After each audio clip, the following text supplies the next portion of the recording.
اسی لیے باعث بستامی نے فرمایا کہ جس نے مجھے دیکھا وہ جنتی ہو گیا، اس لیے کہ ولی کو تنقید کی نگاہ سے دیکھنا یا ولی سے تنقید کرنا یہ اللہ کے ساتھ جنگ ہے۔ جس نے ولی کو ولی سمجھ کر زیارت کی تو وہ بھی جنتی ہو جائے گا۔ یہ تھا حضور اکرم صلی اللہ علیہ وسلم کا حوصلہ۔ سامعین محترم، پھر صحابہ سے یہ ہدایت دو طبقوں نے لی، علماء نے لی اور اولیاء نے لی۔ علماء وہ تھے جنہوں نے عقیدہ بتایا اور اولیاء وہ تھے جنہوں نے عقیدہ بچایا۔ علماء عقیدہ بتاتے ہیں اور اولیاء اللہ عقیدہ بچاتے ہیں۔ اسی لیے اولیاء جتنے بھی ہیں وہ سارے علماء کے شاگرد ہوتے ہیں، اور جتنے علماء ہوتے ہیں وہ سارے اولیاء کے مرید ہوتے ہیں۔ یہ آپس میں تعلق ہے۔ اسی لیے سامعین محترم، جو اللہ تبارک و تعالیٰ نے اولیاء اللہ کو جو مقام عطا فرمایا وہ یہ مقام عطا فرمایا کہ ہر فرقہ یا ہر مذہب دعویٰ کرتا ہے کہ میں حق پر ہوں۔ یہودی مذہب دعویٰ کرتا ہے کہ میں حق پر ہوں، عیسائی مذہب دعویٰ کرتا ہے کہ میں حق پر ہوں۔ جب ان سے کوئی ثبوت مانگا جاتا ہے تو وہ ثبوت کے طور پر اپنی یونیورسٹیز دکھانا شروع کر دیتے ہیں، بڑے بڑے علماء دکھانا شروع کر دیتے ہیں۔ اور اہل سنت و جماعت کا ایک ممتاز ہے، لیکن یہ بات یاد رکھنی چاہیے کہ اس کائنات کے اندر بڑے بڑے علماء ایسے ہوئے جو عالم بھی تھے اور کافر بھی تھے۔ یہودی علماء دکھائیں گے لیکن علم بھی ہوگا، ساتھ میں کفر بھی ہوگا، تو علم اور کفر آپس میں جمع ہو سکتا ہے۔ علماء کافر ہو سکتے ہیں لیکن کائنات کے اندر کوئی ولی ایسا نہیں جس کے بارے میں کہہ دے کہ یہ ولی بھی ہے اور کافر بھی ہے۔ لہذا ہر ولی مسلمان ہونا ضروری ہے۔ اس لیے علماء نے فرمایا کہ حق کا پیمانہ علماء نہیں ہے، حق کا پیمانہ اولیاء اللہ ہے۔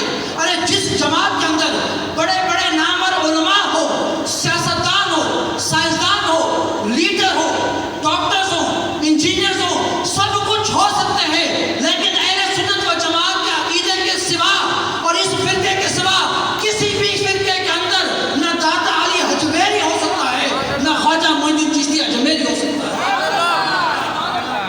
لہذا یہی عقیدہ اہل سنت و جماعت کا حق پر ہے، کیونکہ معیار حقیقت کا اور حق کا اولیاء اللہ ہوتے ہیں۔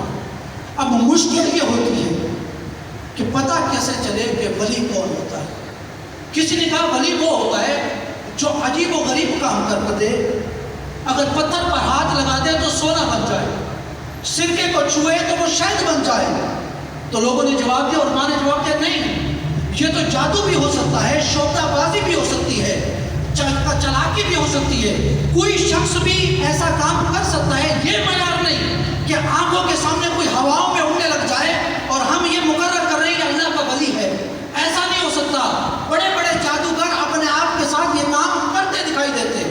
پھر کسی نے کہا کہ جو ولی ہوگا وہ غریب ہوگا، تو علماء نے فرمایا نہیں، اگر ولی کے لیے غربت ضروری ہے تو پھر حضرت عثمان غنی، حضرت عبدالرحمن بن عوف، حضور غوث پاک، امام اعظم ابو حنیفہ، مولانا روم، یہ سارے بہت بڑے دولت مند افراد تھے اور ساتھ میں اللہ کے بہت بڑے اولیاء اللہ بھی تھے۔ لہٰذا غریبی اور غربت بھی ولایت کا معیار نہیں۔ دیکھیں، ایک ہوتی ہے غربت، ایک ہوتی ہے غریبی اور ایک ہوتی ہے فقیری۔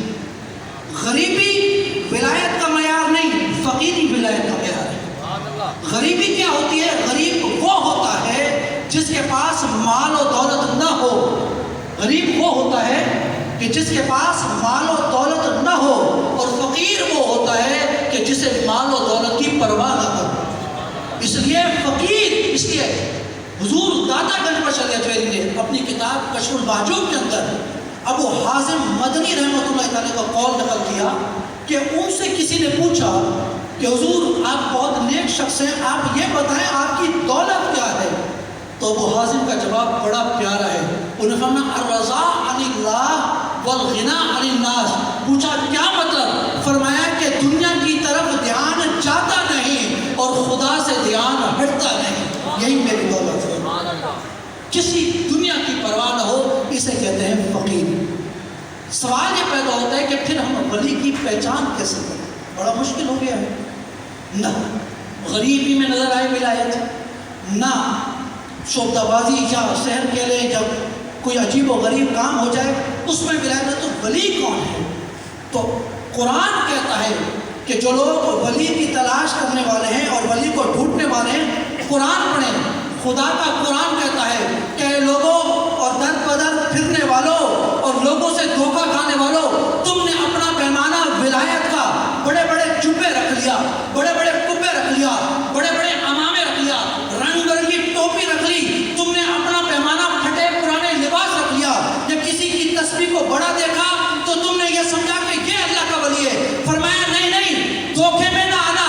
قرآن کہتا ہے اللہ کا ولی وہ ہے، الا ان اولیاء اللہ لا خوف علیہم ولا هم یحزنون. ارے اللہ کا ولی وہ ہوگا جسے قیامت کے دن نہ جہنم کا خوف ہوگا نہ دنیا کی زندگی کے بارے میں کوئی پریشانی ہوگی. پھر سوال پیدا ہوا کہ باری تعالیٰ یہ تو قیامت کے دن پتہ چلے گا کہ یہ اللہ کا ولی ہے جسے جہنم کا خوف بھی نہیں ہے اور اپنی پچھلی زندگی کے کردار کے بارے میں کوئی غم بھی نہیں ہے. کوئی دنیا کے اندر تو پیمانہ بتا دو. تو پھر آواز آئی قرآن کی، اے قرآن پڑھنے والوں اسی آیت کو تھوڑا سا آگے پڑھو. ارے ولی وہ ہے الذین آمنوا وکانوا یتقون. ولی وہ ہوتا ہے جس کا عقیدہ بھی صحیح ہو اور عمل بھی صحیح ہو، وہی ولی ہوتا ہے. عقیدہ کیسا صحیح ہو کہ نہ وہ تو خدا کا گستاخ ہو، نہ انبیاء کا گستاخ ہو، نہ صحابہ و اہل بیت کا گستاخ ہو، نہ اولیاء اللہ کا گستاخ ہو. ہر کسی کا ادب اور احترام کرے اور عمل ایسا ہو کہ ہر وقت معرفت الہی کے جلووں میں کھویا رہے. جب دیکھے تو خدا کی قدرت کو دیکھے، جب سنے تو خدا کی صفات سنے. ارے جب بولے تو خدا کی حمد بولے. جس کی سیرت حضور کی اتباع میں ہو اور جس کی صورت حضور کی اتباع کی عکاسی کرے اور جس کی صورت اطاعت خدا کی عکاسی کرے وہ ولی ہوتا ہے. یہ قرآن ہے الذین آمنوا وکانوا یتقون. تو باری تعالیٰ ولایت مل گئی. ولایت کا مقام کیا ہے؟ آخری بات کہ ولایت کا مقام کیا ہے، کیا مقام ملتا ہے. میں آخری بات میں حضرت بایزید بسطامی کو دہرا رہا ہوں. حضرت بایزید بسطامی کو کسی نے ان کے وصال کے بعد قبر میں دیکھا، وہ خواب میں دیکھا. حضرت بایزید بسطامی کو انہوں نے خواب میں دیکھا کہ حضرت بایزید سے ان کی ملاقات ہوئی. اس شخص نے، اس بزرگ نے حضرت بایزید بسطامی سے پوچھا کہ آپ تو وصال فرما گئے، ہمیں تھوڑا سا بتائیں تو صحیح کہ قبر کی پہلی رات کیسے گزری آپ کے ساتھ. تو حضرت بایزید بسطامی نے بڑی پیاری بات کی. حضرت بایزید بسطامی نے فرمایا کہ قبر کی پہلی رات میرے ساتھ ایسے ہی گزری کہ فرشتے آئے، انہوں نے سوال کیا من ربک. تو میں نے ان سے کہا کہ اے فرشتوں، آئے ہو، بات کرنے کا انداز یہ تو نہیں ہوتا جب بات کی جاتی ہے تو پہلے سلام کیا جاتا ہے پھر سوال کیا جاتا ہے. فرشتوں نے کہا ٹھیک ہے، السلام علیکم ورحمۃ اللہ. اب بتائیں من ربک، سوال ہے کہ تمہارا رب کون ہے. حضرت بایزید بسطامی نے فرمایا کہ اے سوال کرنے والوں ذرا مجھے یہ تو بتاؤ کہ تم نے مجھے سلام کس وجہ سے کیا، کیا سمجھ کر کیا. ظاہر سی بات ہے اگر میں کافر ہوں تو میرے لیے سلام جائز نہیں، اور اگر میں مسلمان ہوں تو پھر تم نے اس وجہ سے مجھے سلام کیا تو پھر سوال کرنے کی ضرورت نہیں. یہ جواب ہے. پھر حضرت بایزید بسطامی نے آگے پوچھا کہ اچھا یہ بتاؤ کہ تم مجھ سے پوچھتے ہو کہ میرا رب کون ہے، من ربک کا، کہ تمہارا رب کون ہے.